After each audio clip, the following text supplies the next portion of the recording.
Maqaan kee Asteer Girmaa jedhama. Anan irraa dhufe Bulbulaarraa Finfinnee jechuudha. Waaqayyo oolmaa gurguddaa naa oolee duraan dursee isa waaqa akkanatti galataan na dhaabe kana na galateeffadhaas. Mucaan koo kun baay'ee dhukkubsatti mataa ishee kana baay'ee foolii addaa kennaa himmadaa of oogxii baay'een itti daa'immaa ishiirraa qabdee baay'ee dararamaa turte. In ajaa baay'ee mataa ishee jechuudha foolii addaa kennaa dhaachuudhaaf illee amma nama rakkisutti of ootti mucayyoon jechuudha. Yoo miicee irraan bahu. Imba waa tokko illee sanuma deebisee yoo miicames. Miicames deebi'ee maajaa. Hammam irra ture. Umurii dhalattee iyyuu kaasee jechuudha. Tole. Waaqayyoof galatu lafa kana dhufee ergamaa Geetawoon Immiruu natti dubbatan. Tole. Mucaa kee seenaa beektaa naan jedhan. Maskaramii gaafa guyyaa 10 jechuudha ji'a fulbaana keessa. Baruma kanaa jechuudha. Achi natti dubbatanii seenaa beektaa naan jedhanii mucaa koodhan jedheen. Nagaan ta'ee fira naan jedhan fayyini ta'ee fira naan jedhanii waaqayyoof galatu mucaan koo har'a fayyaadhaa kunoo galataan dhiyaadhee jechuudha.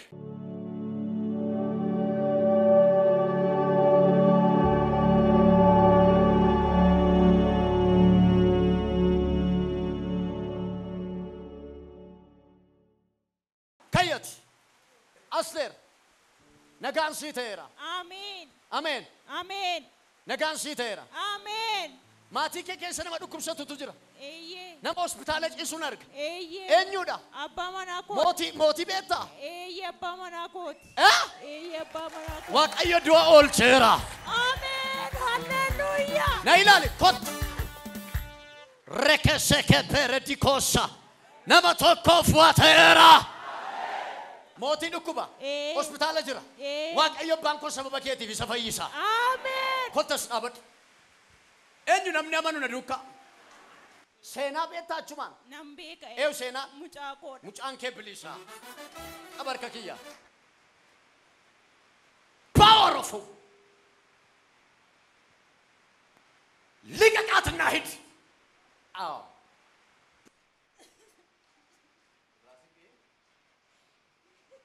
Qabarka kiyya.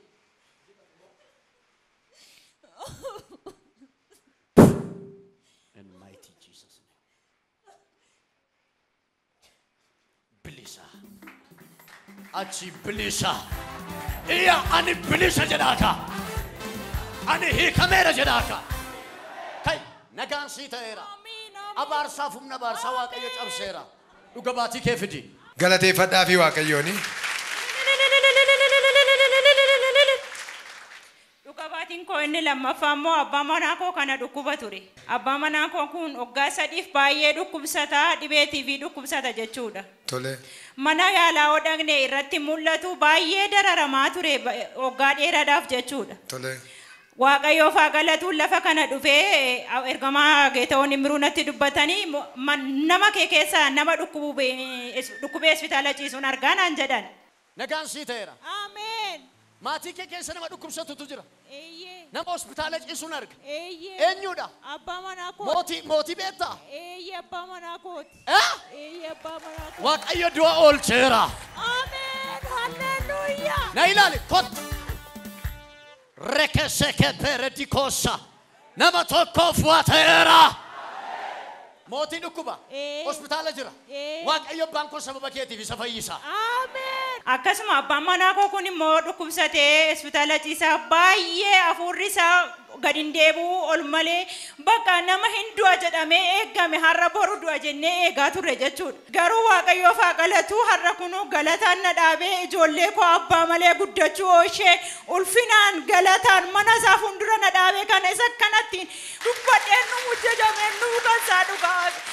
Mootii beektaa naan jedhan. Tole. Abbaa manaa koodhan jedheen. Tole. Bilisa nagaan isaaf haa ta'eera bakka fayyinni ta'ee fira naan jedhanii guyyaa sanii kaasee mana hospitaalaa hin beektanii kutaa koronaa keessa ciisee jira inni oksijiiniidhaan jira nyaata fudhachuu hin danda'u dubbachuu hin danda'u hin du'a bakka jennee turre garuu Waaqayyoof galatu ijoollee koo abbaa manee guddachuu oolchee galataan na dhaabee diinicha mataa isaarran ejjisisee galataan ulfinaan na dhaabee kana galataan galcha Waaqayyoon.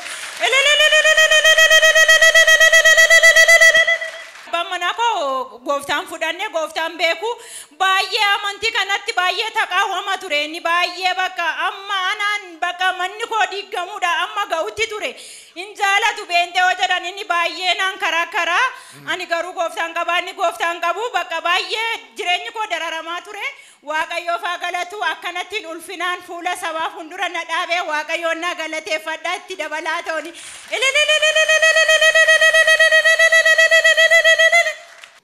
maqaan kiyyaa mootii addunyaan jedhama. Gammachuu guddaatu natti dhaga'ama. Sirriitti gammachuutu natti dhaga'ama. Dhugumaa amantaa kanaaf falmiin qaba ture. Achi yeroo ishiin irree charchii deemtu nan dhorgaa ture. Waaqeffataan ture ani yeroo maaf charchii deemtaa maaf akkas waaqeffataan wajjin waaqeffannee waan akkasii jechaatan tureeni falmaan ture. Kalmarra diddee dabartee deemti yeroo ani mana afaan jirre deebaa turte.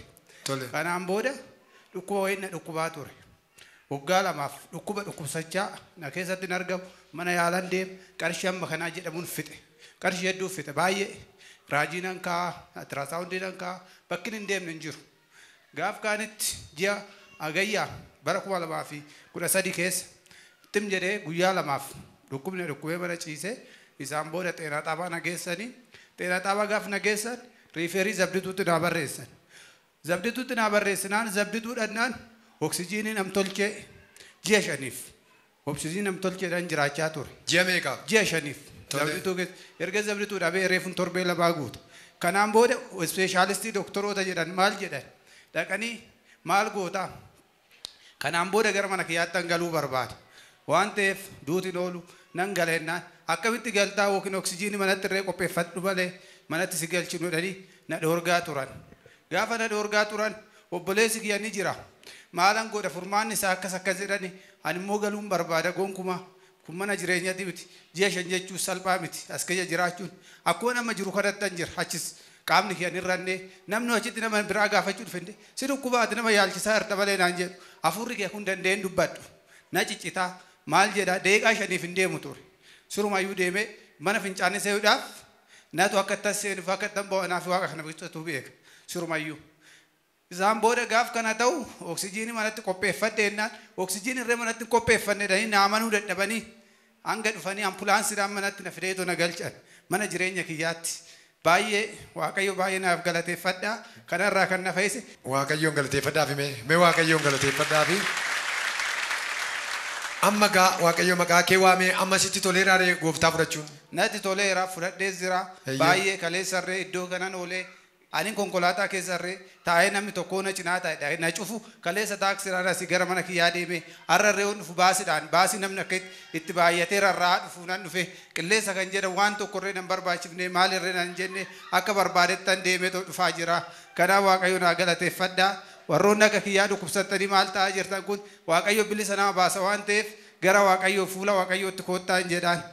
Galateeffadhaa fi waaqayyoon galateeffadhaa.